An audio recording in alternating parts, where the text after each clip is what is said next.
அகில இந்திய கிறிஸ்துவ முன்னேற்ற கழகத்தின் தலைமை அலுவலகத்தில் நாங்கள் தலைவர்களாய் ஒன்றிய அரசுக்கு நாங்கள் கண்டனங்களை தெரிவித்துக் கொள்கிறோம்.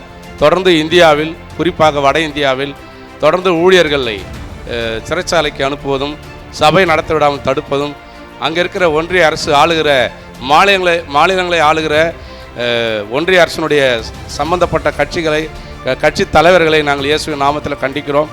தொடர்ந்து ஊழியர்களை தொந்தரவு செய்யாதீர்கள். திருச்சபையை நீங்கள் மூட வேண்டாம் என்று நாங்கள் கேட்டுக்கொள்கிறோம். ஜீவனுள்ள தேவனோடு மோதுவது உங்களுக்கு கண்ணியாக இருக்கும் என்பதை நாங்கள் கண்டனத்தோடு தெரிவித்துக் கொள்கிறோம். எங்கள் அகில இந்திய கிறிஸ்துவ முன்னேற்ற கழகம் அகில இந்திய அளவில் இந்தியா முழுவதும் செயல்பட்டு கொண்டிருக்கிறது. தொடர்ந்து நீங்கள் ஊழியர்களை தாக்கி கொண்டு சபையை மூடிக்கொண்டிருந்தால் நாங்கள் அகில இந்திய அளவில் போராட்டத்தை முன்னெடுப்போம் என்று ஒன்றிய அரசுக்கு எங்கள் கண்டனங்களை தெரிவித்துக் கொள்கிறோம்.